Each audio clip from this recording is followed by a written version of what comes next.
नमस्कार, अमर उजाला.com देख रहे हैं आप। मैं हूं आपके साथ साहिल धूलिया। तो पिंक सिटी में इस वक्त हम मौजूद हैं, जयपुर सिटी, जहां पर जिस तरीके से गर्मी बढ़ रही है, चुनावी सरगर्मियां भी बढ़ती हुई नजर आ रही हैं। कई जनप्रतिनिधि भी हमारे साथ मौजूद हैं, आम लोग हमारे साथ मौजूद हैं। इनके कुछ अपने मुद्दे हैं, इनकी कुछ अपनी समस्याएं हैं, जिनको लेकर ये चाहते हैं कि सरकार उन पर काम करे, और उसी को लेकर ये अपने मताधिकार का प्रयोग भी करने वाले हैं। और तमाम जनप्रतिनिधि जो हमारे साथ हैं, वो भी कई मुद्दों को लेकर इस बार मैदान में उतर रहे हैं। तो इन्हीं से जानने की कोशिश करते हैं कि क्या कुछ वो अहम मुद्दे रहेंगे। ये आपसे जानना चाहेंगे, क्या कुछ मुद्दे इस बार रहने वाले हैं? इस बार ये जो जीएसटी है ना, उसका मुद्दा काफ़ी व्यापारियों के लिए जीएसटी पर थोड़ा सा काम हो तो व्यापारियों को थोड़ा तसल्ली मिल जाएगी। जीएसटी जो है व्यापारियों पे काफ़ी वजन डाल रही है, तो वो जीएसटी का जो मैटर है वो थोड़ा सा लोगों की समझ में नहीं आता, वो थोड़ा सुलझ जाए तो अच्छा रहेगा। तो जीएसटी एक अहम मुद्दा यहाँ पर है। साथ ही साथ सर हमारे साथ जुड़े हुए हैं, सर से बात करेंगे। सर, क्या कुछ कहना चाहेंगे इस बार चुनावी मैदान में, क्या कुछ मुद्दे गरमाएंगे? बिल्कुल है। इस बार शुरू में जब चुनाव का आगाज हुआ था तो भारतीय जनता पार्टी का और माननीय प्रधानमंत्री जी का ऐसा मानना था, उन्होंने अपने सब चुनावी भाषणों में बोला था कि 55 महीने कांग्रेस बीजेपी के जो सरकार के कामकाज हैं और 55 साल जो इस देश में कांग्रेस ने राज किया है, कांग्रेस अपने घोषणा पत्र में और जो विकास के काम है वो लेके जनता के बीच में आवे। और भारतीय जनता पार्टी के शासन में जो 55 महीने की सरकार पहली बार इस देश के अंदर कोई एक पार्टी की सरकार बनी विपक्ष की, तो वो अपने विकास के काम लेके आवे और उनके बीच में चुनाव हो। परंतु उसके बाद के अंदर जो कांग्रेस का चुनाव घोषणा पत्र आया, और कांग्रेस ने चुनाव घोषणा पत्र में जो 3 बातें जो इस देश के स्वाभिमान और इस देश की सुरक्षा को लेकर के थी, उसके बाद में इस देश के काया बिल्कुल माहौल बदला और राष्ट्रवाद प्रमुख मुद्दा हो गया। कांग्रेस ने अपने घोषणा पत्र में कहा कि हम आईपीसी की धारा 124 जो देशद्रोह की धारा है उसको हम हटाएंगे, और दूसरा उन्होंने कहा कि जो कश्मीर के अंदर जो सेना है उस सेना को कम करेंगे। तीसरा उन्होंने घोषणा पत्र में कहा कि सेना को ऑपरेशन के दौरान जो विशेषाधिकार दिए जाते हैं उन विशेषाधिकारों को हम समाप्त करेंगे, उनकी समीक्षा करेंगे, उनको हटाएंगे। उसके बाद में इस पूरे देश का माहौल बदला और पूरे देश के अंदर इस बात पर चुनाव होने लगा कि क्या ये इस देश में राष्ट्रवाद होना चाहिए या इस देश में देशद्रोह के पक्ष में खड़े रहने वाले लोग रहने चाहिए। इस बात को लेकर चुनाव है। चलिए जवाब ले लेते हैं। कांग्रेस से भी हमारे साथ कुछ लोग जुड़े हुए हैं। सर, देखो जहाँ तक श्रीमान जी कह रहे हैं भाई साहब कि राष्ट्रवाद की बात है, देखो पहली बात तो मैं कहूँगा कि राष्ट्रवाद कोई वर्ड नहीं है, ना अपने संविधान में कहीं लिखा हुआ है। और जहाँ तक चलो ठीक है, राष्ट्रवाद का मतलब एक देशभक्ति होता है। देशभक्ति का प्रमाण आप कांग्रेस से नहीं ले सकते।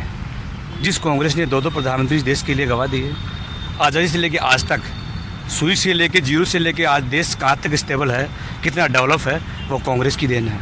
तो ये राष्ट्रवाद की जो परिभाषा है, देशभक्ति की जो परिभाषा है, बीजेपी वाले लोग या बीजेपी हमसे ना सिखाएं, क्योंकि 60 साल के राज में पहली बार राष्ट्रवाद नहीं हुआ है। चलिए ये जी सुरेश जी ये तो रही हमारे राष्ट्रव्यापी मुद्दे और राष्ट्रवाद की बातें जो चल रही है। लेकिन ज़मीनी मुद्दों की अगर हम बात करें तो जैसे पिंक सिटी की अगर मुद्दों की मैं बात करूं, लगातार हमारी टीम इधर उधर लोगों से बात कर रही है, तो बेरोजगारी एक बड़ा मुद्दा है यहाँ पर, जिसको लेकर परेशान। देखो हम लोग युवा हैं, मैं भी PhD स्कॉलर हूँ, और पिछले 5 साल से हम देख रहे हैं, हम लगातार सड़कों पर संघर्ष कर रहे हैं नौकरियों को लेके। चाहे राज्य सरकार को दे लीजिए, चाहे केंद्र सरकार को ले लीजिए, तमाम कितनी नौकरियां घटी, जीएसटी के चक्कर में कितनी नौकरियां घटी।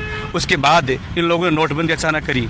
आज प्राइवेट सेक्टर की ये बात करते हैं, बीजेपी वाले लोग ये कहते हैं कि हमें साहब प्राइवेट सेक्टर में इतनी नौकरी दे दी। ठीक है, पहली बात तो वो जो प्राइवेट सेक्टर जो नौकरी होती है वो गाँव और गरीब और मजदूर की नौकरी नहीं होती है, आप भी चीज़ को जानते हैं। और उस नौकरी में हमें क्या मिल पाता है वो भी सब लोगों की समझ में आती है। लेकिन वो नौकरी आज कितनी मिल पा रही हैं, कितनी नौकरियां घट रही है। आज आए दिन अपन पढ़ रहे हैं बैंक के क्या हाल हैं, आज प्राइवेट सेक्टर उनके क्या हाल हैं। और ज़मीनी हकीकत आप अगर राजस्थान और पिंक सिटी जानना चाहेंगे, पिछले 5 साल के कम से कम हम पिछले 5 साल में 3 साल लगातार हम सड़कों पर रहे हैं, सिर्फ बेरोजगारी के मुद्दों को लेके।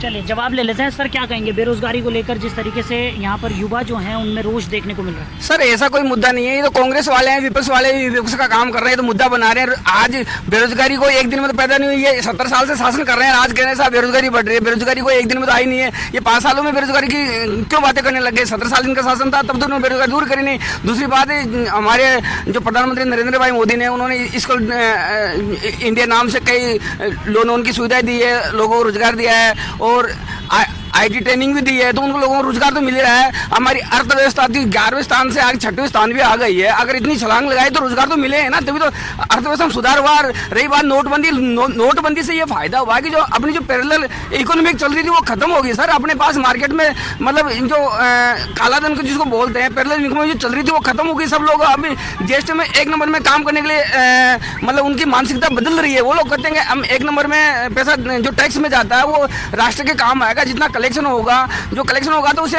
हमारी जो योजनाएं हैं उनको एक नया आयाम मिलेगा, और जो कलेक्शन आएगा जन कल्याण योजनाएं हैं वो ज्यादा अपने विस्तार रूप से लेकिन युवाओं में तो नाराजगी यहाँ पर देखने को मिल रही है। कुछ युवा भी हमारे साथ हैं। सर क्या कहेंगे आप, जिस तरीके से लगातार रोजगार का जो मुद्दा अहम यहाँ पर निकलकर सामने आ रहा है, क्या कहेंगे आप?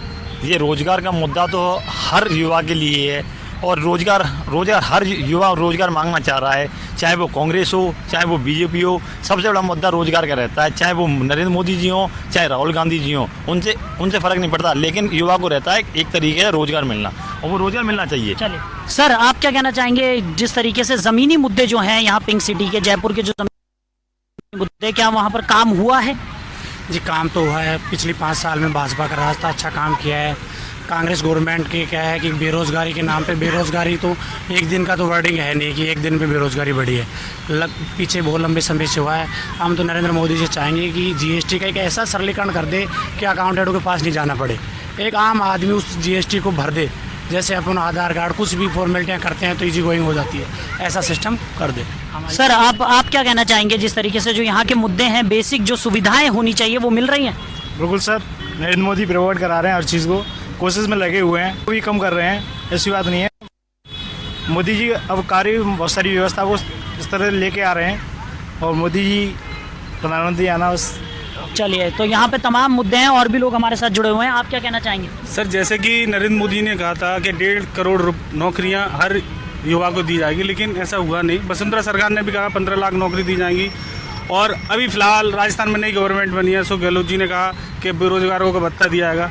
ऐसे भत्ते देने से कुछ नहीं होता है, प्रॉपर तरीके से भर्तियाँ कराई जाएँ ताकि बेरोजगारों को रोज़गार मिल सके और वो अपना डेवलपमेंट कर सकें, अपने परिवार को चला सकें।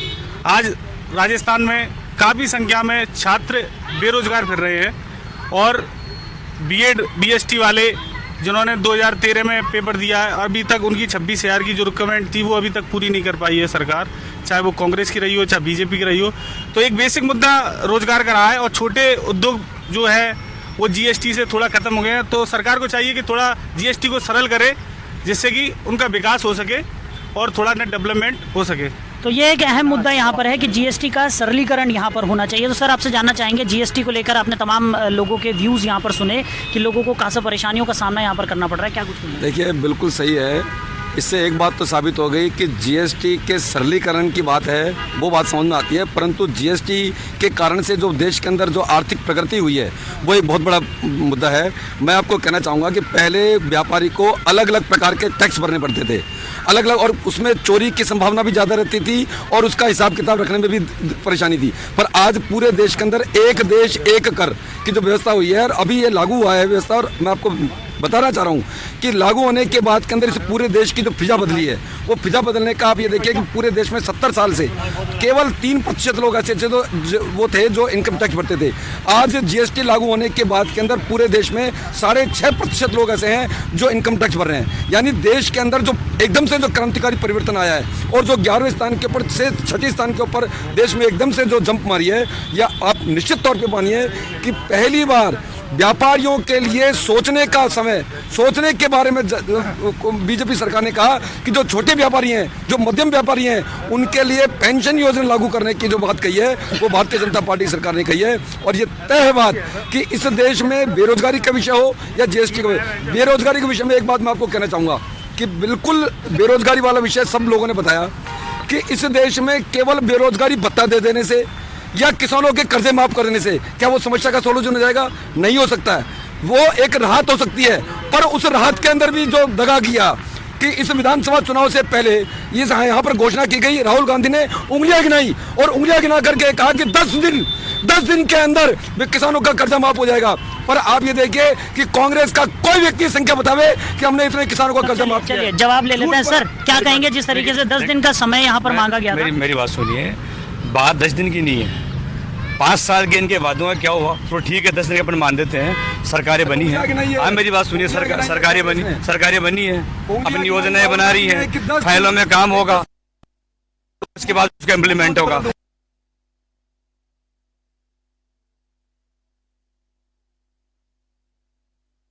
जो कांग्रेस 28 से लेकर 40% पे जीएसटी लागू कर रही थी, इन लोगों ने 100% जीएसटी लागू कर दी। और आज उस जीएसटी का जो मतलब छोटे की मतलब व्यापारी हैं, वो जो सूक्ष्म उद्योग वाले व्यापारी हैं, उनसे जाके पूछ लीजिए, उनका उद्योग चौपट हो चुका है। आज ये कहना, मान लेते हैं कि जीएसटी एक अच्छी चीज़ है, जीएसटी के अलावा भी व्यापारी के अलावा भी इस देश में और भी जनमत है। ये जो हमारा जमहूरियत है उसमें किसान भी रहते हैं, युवा भी रहते हैं, उनके लिए क्या योजनाएं थी? आपने 1.5 करोड़ का जो फसुआ फेंका, उसका एक रोजगार की गारंटी आप लेते नहीं है। का नाम लेके, धर्म का नाम लेके, पाकिस्तान का नाम लेके गुमराह कर रहे हैं। कितने लोग किसान आत्महत्या कर रहे हैं, उनके बारे में आपके कोई राय नहीं है। आप जब किसानों की बात मतलब सरकार से करते हैं तो आप लोग पाकिस्तान में अटक जाते हैं जाके। आप अगर कांग्रेस पाकिस्तान की बात कर देती है तो कांग्रेस राष्ट्र देशद्रोही हो जाती है। आप कांग्रेस में जाके बिरयानी खिला देते हैं, आप वो राष्ट्रवाद का मतलब हिस्सा बनाते हैं। तो ये मतलब गुमराह करने की राजनीति कब तक चलेगी? आप देख लीजिए, ये देश का दुर्भाग्य है, ये देश का दुर्भाग्य है कि जब सर देश का दुर्भाग्य है, जब बालाकोट में हमारी सेना जाकर के एयर स्ट्राइक करती है तो ये लोग कहते हैं सबूत लेके आओ। सेना के ऊपर ये सर इनका राहुल गांधी ने बोला, कांग्रेस ने 70 साल में कुछ नहीं किया, देश को निचोड़ के रख दिया, एक छनछने कपड़े के जैसे बना दिया। कब कब तार हो जाता, सेना के पास में तो हथियार ही नहीं थे श्रीमान लड़ने के लिए। जबरदस्ती हम लड़ने के लिए तैयार हो रहे। आज ये डोकलाम ये भी खो चुके होते हैं हम आज। और ये जो आज जो 57 किलोमीटर का जो पीओके का जो स्टेप बना हुआ है, ये सब कांग्रेस की देन है सरकार, ऐसी बात नहीं है। और ये कहते हैं कि आप जब भी कहते हैं हिंदू के लिए बात करेंगे तो मतलब वो देशद्रोही हो जाएगा। हिंदू कोई नहीं है, मुसलमान। सर मैं कहना चाहता हूँ, सर मैं कहना चाहता हूँ ये कहते हैं कि हमने पाकिस्तान के 2 टुकड़े किए, सर देश के टुकड़े भी कांग्रेस नहीं किए थे। आज अगर ये लोग समझदारी से काम देते तो देश आज 3 टुकड़ों में नहीं बढ़ता। और ये आतंकवाद ये चाहते तो कभी का खत्म हो जाता। जम्मू कश्मीर में जो समस्या खड़ी हुई है 317 वगैरह इनकी लगाई हुई है। हवाई कांग्रेस। मेरी बात सुनिए, ये लोग कह रहे हैं, पहली बात आप तर्क से बात करिए, अच्छी बात है, आपके राष्ट्रभक्ति है, देशभक्ति है, मैं जाहिर जैन में सम्मान करता हूँ। अब मेरी बात सुनिए, आप कांग्रेस राष्ट्र संबंध दिखाओ, उस पाकिस्तान के 2 टुकड़े इंदिरा गांधी ने किए हैं और कांग्रेस राज्य में किए हैं। ठीक है, तो यहाँ पर आप देख रहे हैं कि माहौल यहाँ पर गर्माता हुआ नजर आ रहा है। साफ तौर पर बीजेपी कांग्रेस एक दूसरे पर आरोप लगाती हुई यहाँ पर नजर आ रही है, लेकिन जो जमीनी मुद्दे हैं जिनको हम बाहर निकाल कर जनता के सामने रखना चाहते हैं, जो जनता से जुड़े हुए जमीनी उनके मुद्दे हैं, उन पर भी काम होना यहाँ पर बाकी है। और आने वाले चुनाव में जनता किसका समर्थन करती है, किसका सपोर्ट करती है, ये देखने वाली बात होगी। फिलहाल आप बने रहिए और देखते रहिए महासंग्राम। हमारा अगला पड़ाव होगा भरतपुर।